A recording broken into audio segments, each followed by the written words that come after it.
Hey there, amazing English learners! Welcome back to Learn English with Emma. I'm Emma, your friendly guide to making English fun, approachable, and totally doable. Today, we're tackling a skill that can feel like a bit of a challenge, but is so rewarding: listening. Whether you're ordering coffee, shopping, or chatting with a new friend, understanding spoken English in real-life situations is key. Sometimes it's like trying to catch a fast-moving train, right? But don't worry. I've got a ton of tips, practice exercises, and real-world examples to help you sharpen your listening skills and feel more confident. So, grab a notebook, get comfy, and let's dive into this listening adventure together.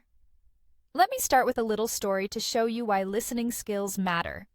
Last week, my friend Mia had a hilarious moment at a clothing store.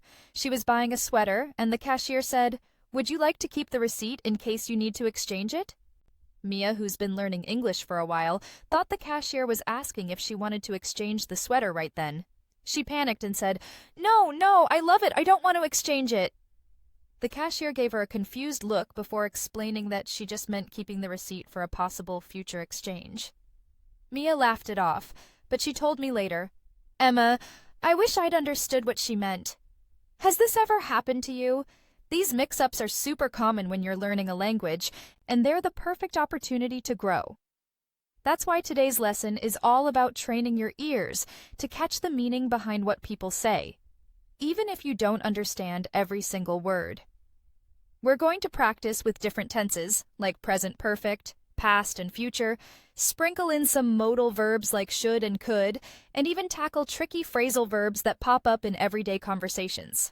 Plus, I'll share some practical strategies to help you listen better, whether you're at a store, a restaurant, or just watching your favorite English show.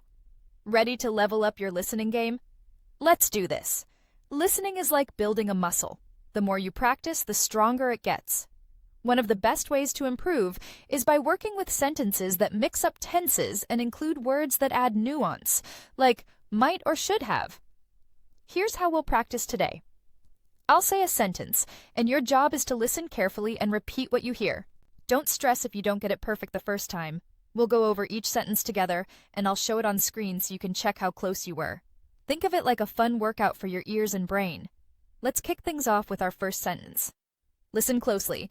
I've been practicing my English every evening this month. Go ahead and try repeating it out loud. Pause the video if you need a second to think. Got it? Here's the sentence on screen. I've been practicing my English every evening this month. If you said something similar, you're off to a great start. This sentence is in the present perfect continuous tense, which we use for actions that started in the past and are still going on. For example, maybe you've been watching Learn English with Emma videos for a while. That's present perfect continuous in action. It's all about showing continuity, and it's super common in conversations. Let's try another one to keep the momentum going. Here's the next sentence. By next month, he'll have finished writing his novel. Take a moment to repeat it. Here it is on screen. By next month, he'll have finished writing his novel. Did you nail it? This one uses the future perfect tense, which talks about something that will be completed by a specific time in the future. Notice how we say by next month at the start of the sentence. In English, time phrases like by tomorrow or by next week often come at the beginning or end, not in the middle.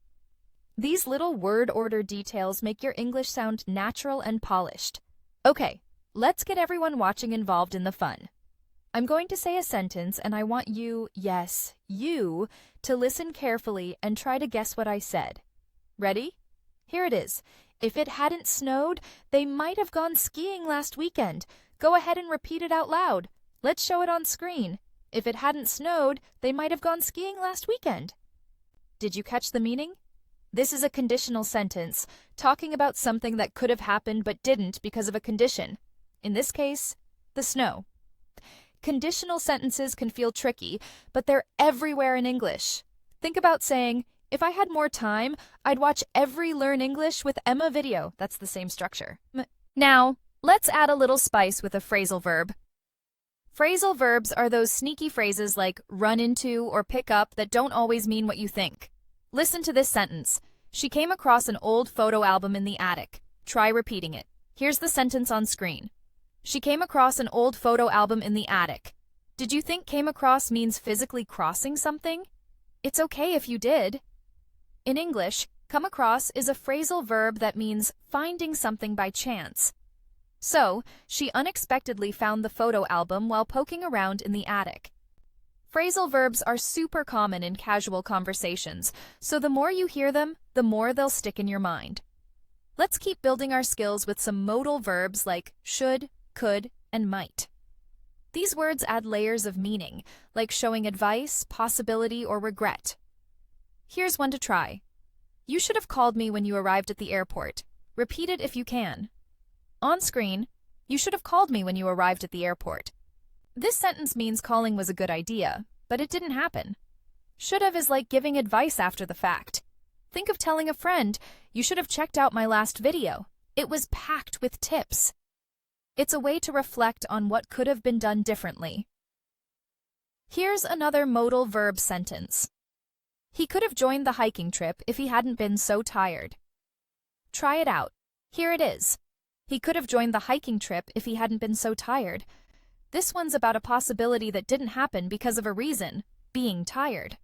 Could have is perfect for talking about missed opportunities like, I could have learned English faster if I'd started watching Learn English with Emma sooner. These sentences might feel complex, but with practice, they'll start to feel like second nature. Now let's switch gears and practice with sentences you're likely to hear in everyday situations. These will help you feel ready for your next real-life English moment, whether you're traveling or just chatting. Listen to this one. Excuse me, would it be okay if I sit here? Repeat it if you can. On screen. Excuse me, would it be okay if I sit here? This is a polite way to ask for permission, like when you're on a train or at a cafe. English speakers often use phrases like, would it be okay? Or do you mind to sound courteous and friendly? Here's another everyday sentence. Could you bring the bill, please? Give it a try. Here it is. Could you bring the bill, please? You'd say this at a restaurant when you're ready to pay. Fun fact, in American English, bill and check mean the same thing, so you might hear either one. Knowing these little variations helps you feel more prepared when you're out in the world. Let's take a moment to talk about how to practice listening effectively. One of my favorite tips is to listen to something more than once. If you hear a sentence and miss a few words, no big deal. Rewind, listen again, to pick up more each time. This works great with English podcasts, shows, or even Learn English with Emma videos. For an extra challenge, pause after a sentence and repeat it out loud. This not only trains your ears, but also helps your speaking skills. I love doing this with my favorite English series. It's like a game that makes learning fun. Another tip is to focus on the main idea rather than every single word. Let's say someone says, I've been really swamped with work and all sorts of stuff. You might miss swamped or stuff, but you can still understand they're busy. Guessing the big picture is a huge part of listening well, and it gets easier the more you do it. Don't be afraid to make educated guesses. It's all part of the learning process. Here's a bonus strategy. Try shadowing. This means listening to a sentence and repeating it immediately, trying to match the speaker's rhythm and tone. It's like mimicking a native speaker, and it's amazing for improving both listening and pronunciation. You can practice shadowing with the sentences in this video, or even with short clips from your favorite English movie. Start with something slow and simple, and build up from there. Let's do a quick recap of what we've covered so far. We've practiced listening to sentences with different tenses like present perfect continuous. I've been practicing my English every evening this month, and future perfect. By next month, he'll have finished writing his novel. We've tackled conditional sentences. If it hadn't snowed, they might have gone skiing last weekend, and phrasal verbs. She came across an old photo album in the attic. We've also worked with modal verbs. You should have called me in polite everyday phrases. Would it be okay if I sit here? That's a lot of ground covered, and you're doing awesome just by following along. To make this even more practical, let's try a mini listening challenge. I'm going to say 3 sentences, and I want you to listen and repeat each one. After you try, I'll show the sentence on screen so you can check your answer. Ready? Here we go. I might have forgotten my keys if you hadn't reminded me. Repeat it now. On screen, I might have forgotten my keys if you hadn't reminded me. This is a conditional sentence with might have, showing a possibility that was avoided. They've been planning their trip to London for weeks. Try repeating. Here it is. They've been planning their trip to London for weeks. That's present perfect continuous again, showing an ongoing action. Could you let me know when the movie starts? Give it a go. On screen, could you let me know when the movie starts? This is a polite request you might use when talking to a friend or at a theater. How did you do? If you got even part of those sentences right, give yourself a high five. Listening is all about progress, not perfection. Every time you practice, you're training your brain to pick up more and more. Let's wrap up with a few more tips to keep your listening skills growing outside of this video. First, expose yourself to English as much as possible. Watch English shows with subtitles at first, then try turning them off for a challenge. Listen to podcasts or songs in English, and don't be afraid to replay parts you don't catch. Second, practice active listening. When you're talking to someone in English, focus on their words and try to summarize what they're saying in your head. This helps you stay engaged and understand better. Finally, be patient with yourself. Listening is one of the toughest skills to master, but every small step takes you closer to sounding like a native speaker. So, what did you think of today's lesson?